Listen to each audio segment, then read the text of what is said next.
Votre nom ne figure pas sur la liste.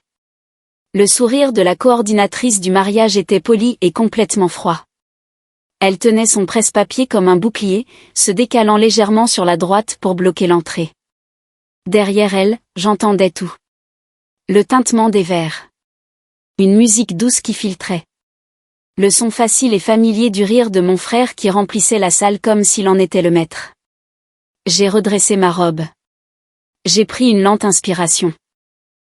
Il doit y avoir une erreur, ai-je dit. Je suis sa sœur.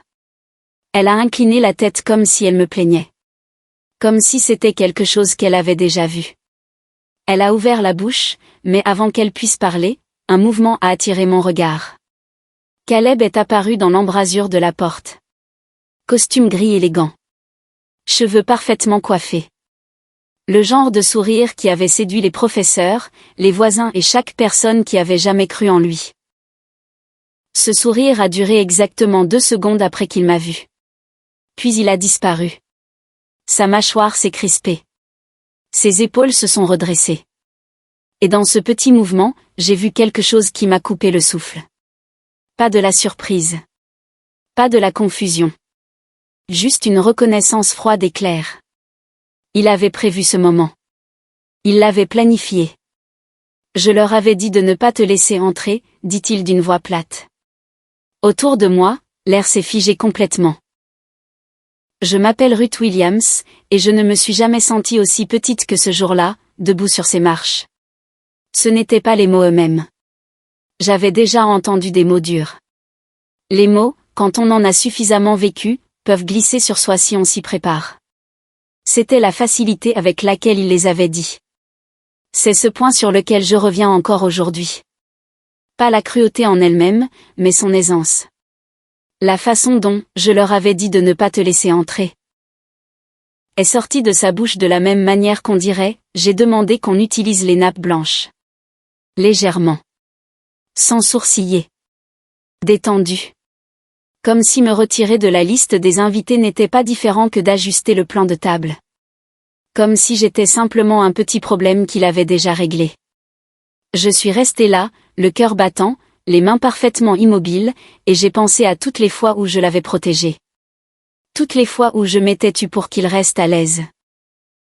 Tous les mensonges que j'avais laissés flotter dans l'air parce que la vérité lui aurait coûté trop cher. Et là il était, debout à l'entrée du plus beau jour de sa vie, me regardant comme si j'étais une étrangère qui avait débarqué de nulle part. J'ai avalé ma salive. Il a attendu. Et aucun de nous n'a bougé. Les invités se retournaient maintenant. Pas de façon dramatique. Juste cette manière douce et polie dont les gens se déplacent quand quelque chose d'inconfortable se passe à proximité. Un regard par-dessus l'épaule. Des yeux qui glissent vers la porte et s'éloignent rapidement ailleurs. Tante Denise était debout près de la fenêtre avec une coupe de champagne. Elle m'a vu. Je le sais. Mais à l'instant où nos regards se sont croisés, elle a baissé les yeux vers ses chaussures. Mon oncle était à côté d'elle. Il a sorti son téléphone et s'est mis à faire défiler l'écran. Ma mère se tenait un peu plus loin, près d'une composition florale. Ses lèvres formaient cette ligne fine et serrée qu'elle affiche quand elle a décidé de laisser quelque chose se passer sans dire un mot. Pas gênée. Juste en attente que ça se termine. Caleb a expiré lentement. Tu fais toujours ça, a-t-il marmonné, baissant la voix juste assez pour sembler fatigué plutôt que cruel. Tu trouves toujours un moyen de tout ramener à toi. Quelques invités proches ont acquiescé. C'est à ce moment que j'ai compris. Ce n'était pas une réaction impulsive. Ce n'était pas une émotion qui prenait le dessus sur la raison. Il avait préparé ça. Il avait raconté une version de moi aux gens avant même que j'arrive. Il avait façonné la perception que cette salle avait de moi bien avant que je franchisse la porte. Tout le monde ici avait déjà une histoire. Et dans cette histoire, je ne disais pas la vérité. Caleb. Sa voix était douce. À peine au-dessus du bruit ambiant. Mais quelque chose en elle a tranché net dans le moment, et tout a ralenti. La mariée s'approchait de nous depuis l'autre côté du hall d'entrée. Elle avançait délibérément, de la façon dont quelqu'un avance quand il recueille des informations en chemin. Ses yeux allaient de Caleb à moi, puis de moi à Caleb, lisant quelque chose dans l'espace entre nous. Elle s'appelait Naomi. J'avais vu des photos d'elle, bien sûr. Mais les photos n'avaient pas saisi la façon dont elle se portait. Il y avait une stabilité en elle. Un calme qui n'était ni timide ni incertain. Que se passe-t-il, a-t-elle demandé. Caleb a répondu sans hésiter. Elle ne devrait pas être là. Naomi a soutenu son regard un moment. Puis elle m'a regardé à nouveau, et cette fois quelque chose au fond de ses yeux a changé. Ce n'était pas de la pitié. Ce n'était pas de l'irritation. C'était plus proche de la reconnaissance. Comme si un morceau de quelque chose qui n'avait pas tout à fait trouvé sa place dans son esprit venait de glisser silencieusement en position. Elle n'a pas parlé immédiatement. Elle a regardé Caleb. Puis moi. Puis les invités qui s'étaient regroupés autour de nous avec leurs expressions soigneusement détachées. Et quelque chose sur son visage s'est installé dans une décision. Elle a tendu la main et a touché mon bras. Son geste était doux. Comme si elle stabilisait quelque chose qui risquait de tomber. « Est-ce que je peux te parler une seconde ?» dit-elle. Ce n'était pas vraiment une question. Elle se retournait déjà, me guidant déjà quelques pas à l'écart de l'entrée, loin de Caleb, loin des regards. La voix de Caleb est venue derrière nous. Il n'y a rien à dire. Naomi n'a pas répondu. Elle a continué à marcher jusqu'à ce qu'on atteigne un petit couloir latéral juste après l'entrée principale, où le bruit du hall est descendu à un bourdonnement sourd derrière les murs. Puis elle s'est penchée vers moi. Sa voix était à peine un murmure. « Est-ce vrai ?» dit-elle, qu'il t'a coupé les ponts après l'héritage ? Mon cœur s'est arrêté. Presque littéralement. Il y a eu un moment où tout s'est figé en moi. Pas à cause de la question elle-même, mais à cause de ce que la question signifiait. Elle savait déjà quelque chose. Caleb lui avait déjà donné une version de cette histoire. Et la version qu'on lui avait donnée était fausse. Pas légèrement inexacte. Pas avec quelques détails manquants. Tordue. Complètement retournée et présentée comme vérité. J'ai regardé son visage. Elle m'observait attentivement. Elle attendait. « Qu'est-ce qu'il t'a dit ?» ai-je demandé. Ma voix est sortie plus ferme que je ne l'espérais, compte tenu de la vitesse à laquelle mon pouce emballait. Naomi a jeté un regard en arrière vers le hall. Puis elle s'est retournée vers moi. « Que tu avais pris plus que ta part, dit-elle doucement. De l'héritage. Que tu avais été difficile depuis. Que tu essayais sans cesse de revenir pour plus d'argent et qu'il avait finalement rompu le contact pour sa propre tranquillité. » Elle le disait avec soin. Comme si elle lisait quelque chose qu'elle avait mémorisé. Un froid s'est répandu en moi. Pas une colère brûlante. Pas le genre qui vous donne envie d'élever la voix. Juste un froid lent. Parce que ce n'était pas juste un mensonge. Un simple mensonge peut être corrigé par une seule phrase claire. C'était un récit. Une histoire entière est construite avec un début et un milieu. Un personnage nommé Ruth qui était cupide, difficile et causait toujours des problèmes. Il racontait ça aux gens depuis longtemps. Assez longtemps pour que Naomi l'ait parfaitement mémorisé le jour de leur mariage. J'aurais pu la corriger là, sur le champ. Fort. Complètement. Mais je ne l'ai pas fait. Parce qu'elle me regardait sans l'expression fermée et certaine de quelqu'un qui a déjà pris sa décision. Pas avec le regard défensif d'une personne protégeant un choix auquel elle s'est entièrement engagée. Elle me regardait de la façon dont on regarde quelque chose quand on n'est vraiment pas encore sûr de ce que c'est. Mal à l'aise. Incertaine. Comme une porte qui était encore, juste à peine, légèrement ouverte. Elle ne le croyait pas totalement. Pas complètement. Pas là-dessus. Si elle l'avait cru, elle ne m'aurait pas tiré à l'écart. Elle n'aurait pas posé cette question. Alors j'ai fait un choix. Je crois qu'on devrait parler, ai-je dit doucement. Vraiment. Pas ici. Mais avant que cette soirée se termine. Sa main sur mon bras s'est légèrement resserrée. Un petit mouvement involontaire. C'était suffisant. Je pouvais travailler avec ça. Avant de vous raconter la suite, vous devez comprendre quelque chose sur Caleb et moi.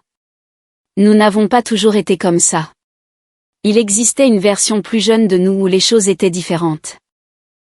On se disputait la place sur la banquette arrière de la voiture de nos parents lors des longs voyages et on se chamaillait pour choisir les chansons. Lui attendait devant ma salle de classe quand il avait 7 ans et moi 10, simplement parce qu'il ne voulait pas rentrer à la maison seul. Mais quelque part en chemin, quelque chose a changé. Caleb a commencé à être protégé. Pas comme tous les enfants sont protégés. D'une façon spécifique et délibérée. Celle où les erreurs sont discrètement effacées avant qu'elles ne deviennent de vraies conséquences. Quand de l'argent a disparu du pot dans la cuisine, de petites sommes d'abord, puis de plus grandes, je le savais. Et je me suis tue, parce que c'est ce que faisait la famille. Quand il mentait au professeur, je le couvrais. Quand il empruntait et ne rendait jamais, je remplaçais les choses avec mon propre argent. Quand quelqu'un devait absorber le blâme, je le laissais retomber sur moi. Je me disais que j'étais loyal. Mais je faisais autre chose sans le réaliser. Je lui apprenais que quelqu'un interviendrait toujours. Qu'il pourrait toujours compter sur quelqu'un d'autre pour porter ce qu'il avait brisé. Ce quelqu'un, c'était toujours moi. L'héritage était simple sur le papier. Quand notre grand-père est décédé il y a 3 ans, il a laissé une somme modeste derrière lui. Pas une fortune, mais quelque chose de significatif. Il l'a partagé équitablement entre Caleb et moi, avec une disposition écrite claire selon laquelle l'argent devait être utilisé avec soin. Caleb a eu sa moitié. J'ai eu la mienne. Ça aurait dû s'arrêter là. Mais la moitié de Caleb a disparu plus vite que quiconque n'aurait pu le prévoir. De mauvaises décisions prises discrètement. Des prêts contractés sur l'héritage avant même qu'il ne soit pleinement établi. De l'argent dépensé de façon à ne laisser aucune trace et aucun retour. Quand il n'en restait plus, il avait besoin d'un endroit où mettre le blâme. Alors il a construit une histoire. Dans sa version, j'avais manipulé les documents. J'avais pris plus que ce qui me revenait. J'avais fait pression sur notre grand-père dans ces derniers mois. Rien de tout ça n'était vrai. J'avais les documents pour le prouver. Des relevés bancaires. Des fils de courriel. Une piste papier claire et nette, sauvegardée et organisée sur mon téléphone, et jamais utilisée. Parce que j'avais cru que protéger l'image de la famille comptait plus que protéger mon propre nom. Alors j'ai laissé le mensonge tenir. Et Caleb, comprenant exactement ce que ce silence signifiait, l'a laissé grandir. Il le cultivait depuis. Naomi étudiait mon visage. Pas avec impatience. Avec l'expression concentrée de quelqu'un qui réfléchit vraiment à quelque chose et ne se presse pas. Tu ne ressembles pas à quelqu'un qui court après l'argent, dit-elle. Sa voix était prudente. Je ne le suis pas, ai-je dit. Le silence s'est installé entre nous. Autour de nous, les sons du mariage filtraient à travers le mur. Quelqu'un a ri. La vie continuait à 10 pas de là, complètement inconsciente. Je l'ai regardé. Mais je crois, ai-je dit lentement, que tu mérites la vérité entière avant que cette journée aille plus loin. Elle s'est figée. Pas de contrariété. Pas de défense. Pas de colère contre moi. Juste figée. Comme quelqu'un qui portait un petit poids tenace depuis un moment et à qui on venait de dire qu'il y avait un nom pour ça. La phrase avait atterri exactement comme je l'avais voulu. Pas comme une attaque contre mon frère à son propre mariage. Comme une offrande. Voici quelque chose dont tu as besoin. Voici une raison pour laquelle le malaise que tu ressentais depuis un moment est réel. Je l'ai regardé le laisser traverser lentement son visage. Et puis j'ai attendu, silencieusement, qu'elle décide ce qu'elle voulait en faire. Elle a laissé échapper un souffle lent. Si ce que tu dis est vrai, dit-elle, j'ai besoin de preuves. Je les ai, ai-je dit. Alors montre-moi. Elle a croisé mon regard. Ferme. Sérieuse. Pas ici. Pas debout dans un couloir à mon propre mariage. Je sais, ai-je dit. Ce n'est pas comme ça que je veux faire ça non plus. J'ai fait une pause. N'annule rien encore. Pas avant d'avoir tout vu correctement. Donne-moi du temps pendant la réception. Ses sourcils se sont froncés. Pourquoi ne pas tout me dire maintenant? Parce que s'il remarque que tu as changé d'attitude envers lui, il va le gérer. Il est très doué pour gérer les gens. Il va tout expliquer ou créer une scène, et soudain c'est toi qui parais déraisonnable et lui qui paraît patient. Je gardais ma voix calme. Il faut qu'il croie que tout se passe encore exactement comme il l'avait prévu. Naomi m'a regardé un long moment silencieux. Elle pesait le risque. Faire confiance à une étrangère rencontrée il y a moins d'une heure, mesurer contre le risque d'avancer sans savoir dans quoi elle s'engageait. Elle a hoché la tête. D'accord, dit-elle. Tu restes. Discrètement. Elle a regardé vers le hall. On fait comme si rien de tout ça ne s'était passé. Compris, ai-je dit. On est revenus séparément. Elle est entrée la première dans le hall, les épaules détendues et l'expression lisse. Le temps que je tourne le coin, elle était déjà à côté de Caleb, riant de quelque chose que son ami avait dit, sa main posée facilement sur son bras. Caleb a jeté un coup d'œil et m'a vu au fond de la salle. Quelque chose a traversé son visage. De l'irritation. De la confusion de me trouver encore là. Mais Naomi a murmuré quelque chose près de son oreille et son attention est revenue vers elle. J'ai trouvé un siège au fond, derrière une grande composition florale qui me donnait une vue dégagée sans me rendre trop visible. J'étais, techniquement, toujours sans invitation. Mais je n'étais plus là en tant qu'invité. Caleb riait fort avec ses amis, du rire d'un homme qui croit avoir un contrôle total sur tout ce qui l'entoure. Je l'observais. Et je pensais aux documents sur mon téléphone. Les fichiers sauvegardés. Les captures d'écran prises des années auparavant et jamais supprimées, moitié par habitude et moitié par quelque chose que je ne savais pas nommer à l'époque. Je pouvais le nommer maintenant. J'avais attendu.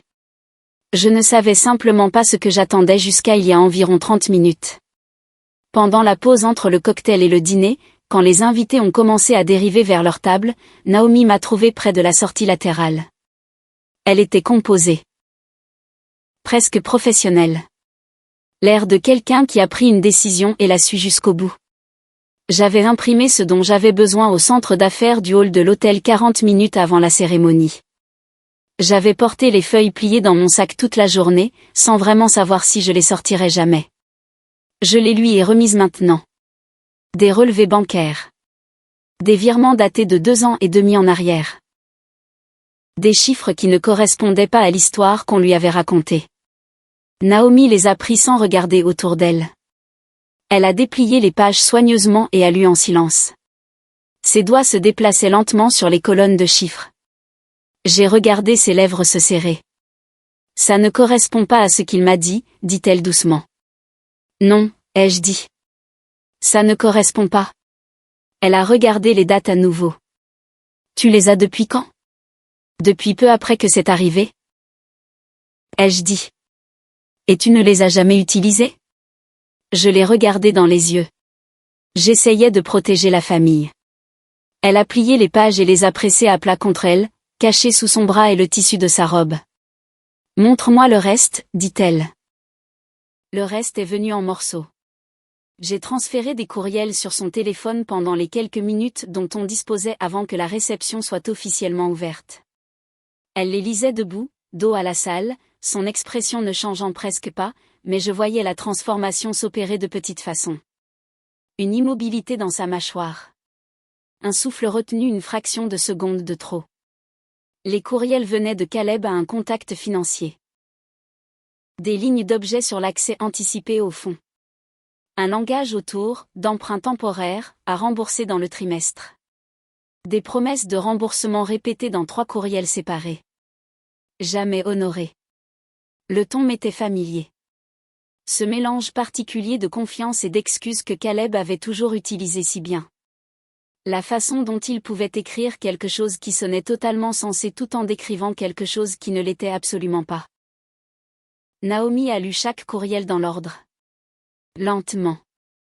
Soigneusement. Quand elle a eu terminé, elle a baissé le téléphone. Sa respiration avait changé. Toujours contrôlée, mais plus lourde. Comme quelqu'un qui tenait une version d'une histoire et la sentait commencer à se défaire entre ses mains. Elle est restée silencieuse un moment. Puis, il m'a dit que tu lui avais emprunté de l'argent et que tu ne l'avais jamais remboursé. Je n'ai rien dit. Elle a hoché la tête une fois. Comme si elle avait prévu exactement cette réponse. Bien sûr qu'il l'a dit, dit-elle doucement.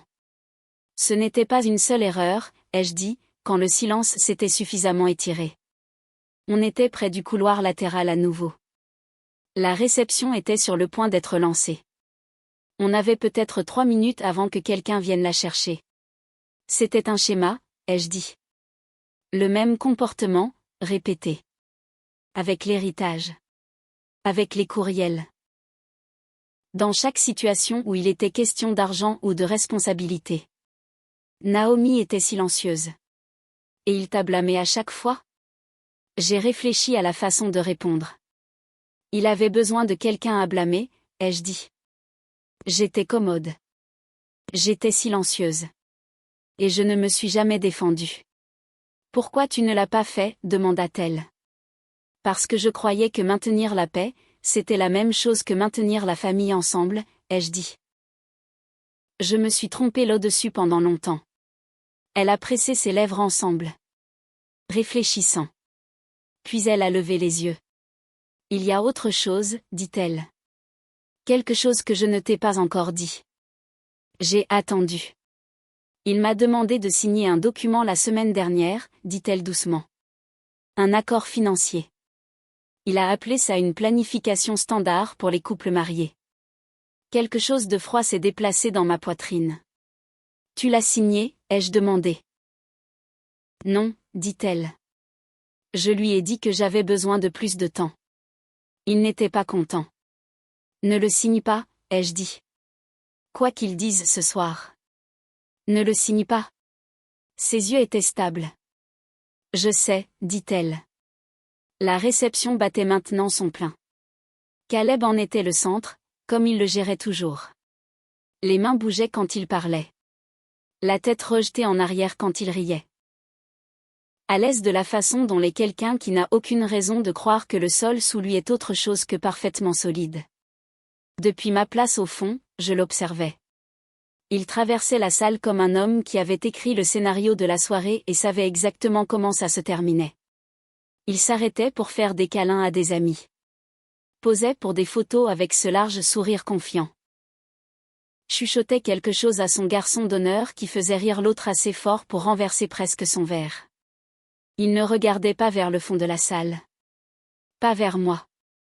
Pas vers Naomi non plus, qui traversait la salle avec tous les signes de la chaleur, saluant les invités, s'arrêtant aux tables, souriant au bon moment. Mais je remarquais les différences. Les petites. La façon dont ses yeux balayaient la salle plutôt que de se poser automatiquement sur lui. La demi-seconde d'hésitation avant de prendre sa main pour une photo. La légère inclinaison de sa tête quand il parlait, comme si elle écoutait quelque chose sous ses mots. Il n'avait pas remarqué. Pour la première fois de la journée, quelque chose dans ma poitrine s'est lentement desserré. Naomi s'est approchée de lui au milieu de la réception. Décontractée. Naturelle. La dérive naturelle d'une nouvelle épouse vers son mari entre deux conversations. Elle a glissé sa main dans son bras et lui a souri. « Hey » dit-elle. Question rapide. Il s'est illuminé comme il le faisait toujours quand il se sentait adoré. « Tout ce que tu veux. » Est-ce que Ruth a jamais eu accès à l'un de tes comptes? Genre un accès partagé? Tu as jamais mis ça en place avec elle? La question était légère. Conversationnelle. Glissée entre le tintement des verres et la musique de fond. Caleb n'a pas hésité. N'a pas marqué la moindre pause. Non. Dit-il en secouant la tête. Je ne lui ai jamais fait confiance à ce point. Il a même ri légèrement. Un petit son décontracté. Elle aurait tout dépensé. Naomi a souri, hoché la tête, et a laissé le moment passer naturellement. Elle a dérivé vers une table voisine, salué un invité, ri de quelque chose. Puis elle est passée près de l'endroit où j'étais assise. Elle ne s'est pas arrêtée. Elle ne m'a pas regardé directement. Mais sa main, à son côté, a pressé brièvement la mienne. Elle a continué à marcher. Il vient de me mentir en face, dit-elle, si doucement que seul moi pouvais l'entendre. Et c'était tout ce dont elle avait besoin. Je l'ai retrouvée 5 minutes plus tard près de la table des desserts. Elle me regardait différemment maintenant. Pas avec la pesée prudente qu'elle avait effectuée plus tôt dans la soirée. Avec certitude. Mais sous la certitude, il y avait autre chose. Une tension autour de ses yeux. « Que veux-tu dire ?» ai-je demandé. Elle a regardé brièvement la table. A redressé une petite fourchette qui n'avait pas besoin de l'être. Il m'a demandé de signer quelque chose la semaine dernière, dit-elle. Avant le mariage. Un document de planification financière. Il disait que c'était une préparation standard pour la vie conjugale. Que les couples intelligents faisaient toujours ce genre de choses avant de fusionner leurs finances. Elle a fait une pause. Je l'ai lu. La plupart. Il se tenait à côté de moi pendant que je lisais et ne cessait de parler, d'expliquer, et je perdais sans cesse le fil du texte. Elle a levé les yeux. Je ne l'ai pas signé. Je lui ai dit que j'avais besoin de plus de temps. Il s'est fait silencieux après ça. Pas en colère. Juste silencieux de cette façon particulière qu'il a. J'ai hoché la tête. Que disait le document, ai-je demandé doucement. Elle a croisé mon regard. Que je deviendrais responsable de certaines dettes en suspens, dit-elle. Celles qui existaient avant le mariage. Mon estomac s'est retourné. Tout s'est mis en place comme les choses le font quand on a étudié des pièces séparées et qu'elles s'arrangent soudainement en une forme claire. Pas lentement. Tout d'un coup. Parce que j'avais vu ce comportement avant. Pas ces documents exacts. Pas avec Naomi spécifiquement. Mais le schéma en dessous. La façon dont Caleb avait toujours traversé la vie en trouvant des gens qui lui faisaient confiance et en faisant ensuite discrètement, soigneusement usage de cette confiance avant qu'ils comprennent ce qui se passait. Il entrait dans ce mariage avec des dettes importantes. Et il avait passé les semaines précédant le mariage à essayer soigneusement de rendre ses dettes légalement siennes. Pas par la force. Par la paperasse. Expliqué rapidement pendant qu'elle essayait de lire. Le silence rempli de sa voix pour qu'elle ne puisse pas réfléchir clairement. Elle avait failli signer. Failli. Il avait choisi la mauvaise personne à sous-estimer cette fois. Je n'étais pas venu ici avec un plan. Je veux être honnête là-dessus. Je suis venu à ce mariage avec rien d'autre que la conviction silencieuse et tenace que se présenter était juste. Que la famille était la famille même quand ça faisait mal. Que peut-être cette fois serait différente. Au lieu de ça, on m'avait arrêté à la porte. Et puis Naomi avait murmuré une question qui avait tout changé. Maintenant j'étais à l'intérieur d'un mariage auquel je n'avais pas été invitée, tenant des années de vérité soigneusement sauvegardées, aidant une femme que j'avais rencontrée 2 heures auparavant à comprendre l'homme qu'elle venait d'épouser. Caleb traversait la réception comme quelqu'un qui n'avait rien à craindre. Il avait construit cette salle avec soin. Il avait façonné la compréhension de chaque personne de qui était Ruth Williams, la sœur difficile, la cupide, celle qui ne pouvait pas passer à autre chose. Il avait travaillé sur cette histoire pendant des années, et ça avait parfaitement fonctionné. Parce que je l'avais laissé fonctionner. J'avais été silencieuse. J'avais été petite. Je l'avais protégée au prix de mon propre nom, encore et encore. Mais Naomi était là maintenant, les yeux clairs et stables, me demandant ce qu'on devrait faire ensuite. Et j'ai réalisé que la différence entre alors et maintenant était simplement ceci. Cette fois, je n'étais pas seule. Ne l'affronte pas directement, ai-je dit. Naomi écoutait. Pas avec colère. Pas dans un moment de tension. Si tu t'en prends à lui émotionnellement maintenant, il va le gérer. Il est très doué pour faire passer les gens émotifs pour instables et lui pour patient et raisonnable. Je gardais ma voix basse. C'est son outil le plus fiable. Alors qu'est-ce qu'on fait ? Demanda-t-elle. J'ai regardé vers le hall de réception. Les lumières étaient chaudes. La musique était douce. Caleb était près du bar avec ses garçons d'honneur, l'image d'un homme à l'aise lors de la plus belle soirée de sa vie. Tu as les documents, ai-je dit. Les courriels. Tu l'as regardé te mentir en face sans hésiter. Tu sais ce qu'il t'a demandé de signer. Elle me regardait attentivement. Laisse-le finir le spectacle, ai-je dit. Laisse-le croire que la soirée se termine exactement comme il l'avait prévu. Une pause. Et ensuite on termine ça à nos conditions. Naomi est restée silencieuse. Puis elle a légèrement levé le menton. Un petit mouvement, mais décidé. D'accord, dit-elle. Elle s'est retournée et a marché vers la réception. Les mains détendues. L'expression composée. Il avait toujours cru que la personne la plus silencieuse de la salle était la moins dangereuse. Il était sur le point de découvrir ce que font les gens silencieux quand ils décident enfin de parler. La cérémonie, bien sûr, avait déjà eu lieu. Les vœux avaient été échangés en fin d'après-midi, avant que tout cela ne se déroule. Avant que Naomi ne me tire à part. Avant les documents et les courriels et le mensonge qu'elle l'avait regardé dire avec le sourire.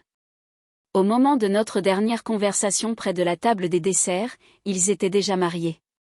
Ce fait se tenait entre nous, non dit. Naomi en était consciente. Je pouvais le dire à la façon particulière dont elle se déplaçait dans l'heure suivante sans rien précipiter. Elle savait que la situation était compliquée. Elle portait quelque chose de lourd et elle ne le laissait pas l'écraser. La réception suivait ses rythmes attendus. Des toasts furent portés. De la nourriture arriva et fut mangée. La musique remplissait la salle et les gens dansaient et Caleb se tenait au centre de tout ça, recevant la soirée comme quelque chose qu'il avait mérité. Naomi traversait ces mêmes heures. Souriant au bon moment. Saluant les invités. Riant chaleureusement. Ce n'était pas une femme en train de s'effondrer. C'était une femme qui se rassemblait. J'avais passé des années à confondre ces deux choses. Rester silencieuse et appeler ça de la force. Rester immobile et appeler ça de l'endurance. Naomi comprenait la différence sans qu'on le lui dise. Elle n'attendait pas de s'effondrer. Elle choisissait son moment. Ce moment est venu pendant la réception, après le dernier toast prévu. Il y a eu une pause naturelle dans la soirée. Les formalités étaient terminées. La danse s'était arrêtée un instant. La salle était chaude et pleine, bourdonnant du son confortable de gens qui avaient bien mangé et se sentaient installés. Naomi s'est dirigée vers la petite scène à l'avant de la salle, où le microphone était resté des toasts précédents. Elle l'a pris. La salle s'est calmée rapidement. Tout le monde supposait que c'était quelque chose de doux. Un moment spontané de la mariée, le genre dont les gens parlent plus tard en souriant. Caleb était près du bar avec ses garçons d'honneur. Il a regardé avec cette expression facile et fière le regard d'un homme qui regarde la femme qu'il a épousée faire quelque chose de charmant. Avant de continuer, dit Naomi, il y a quelque chose que j'ai besoin de clarifier. Sa voix était calme. Chaque mot placé délibérément. Caleb a ri légèrement. Chérie, qu'est-ce que tu fais? Elle s'est retournée et l'a regardé directement. Pourquoi as-tu menti sur ta sœur? La salle s'est tue. Par vagues. Table par table, jusqu'à ce que le seul son soit le bourdonnement sourd de la ventilation de la salle. Puis des murmures ont commencé. Et alors j'ai regardé le visage de Caleb, et j'ai vu quelque chose que je n'y avais jamais vu. Une vraie peur. Naomi n'a pas crié. Elle n'a pas pleuré, ni tremblé, ni chancelé. Elle se tenait à ce microphone avec la stabilité de quelqu'un qui avait passé les dernières heures à faire des choix très soigneusement, et elle a parlé. Elle a parlé des relevés bancaires. Des virements et des dates qui racontaient une histoire complètement différente de celle qu'on lui avait donnée. Elle a parlé des courriels. Les emprunts soi-disant temporaires. Les promesses de remboursement qui apparaissaient encore et ne devenaient jamais de vrais actes. Elle a parlé du document financier qu'il lui avait apporté la semaine avant le mariage. La dette qu'elle aurait assumée sans la comprendre. L'accord expliqué rapidement pendant qu'elle essayait de lire, sa voix remplissant le silence pour qu'elle ne puisse pas réfléchir. Elle a parlé de lui avoir posé une question directe et de l'avoir regardé mentir sans hésitation. Chaque phrase était claire et précise. Elle ne jouait pas la comédie. Elle disait la vérité à voix haute, devant tout le monde, pour la première fois. La salle s'est tournée vers Caleb. Et j'ai regardé l'image qu'il avait passé des années à construire. Le frère patient, l'homme raisonnable, se défère régulièrement sous le poids de faits simples et tranquilles. La vérité, dite clairement et sans excuse, est la seule chose qu'un mensonge bien construit ne peut pas survivre. Le mariage ne s'est pas terminé sous les applaudissements. Il s'est terminé dans le silence. Le genre qui tombe après que quelque chose de réel et de permanent s'est passé. Après quelque chose qui ne peut pas être effacé. Le silence d'une salle qui absorbe quelque chose qu'elle ne désapprendra jamais. Naomi a posé doucement le microphone. Elle s'est éloignée de la scène sans regarder Caleb. Il a prononcé son nom une fois. Fermement. Elle ne s'est pas arrêtée. Je me suis levée du fond. Quelques personnes ont regardé. Certaines étaient de la famille. Certaines avaient hoché la tête quand Caleb m'avait appelé un inconvénient sur les marches. Je ne me suis arrêtée pour aucune d'elles. Je suis sortie derrière Naomi. Pas en colère. Pas triomphante.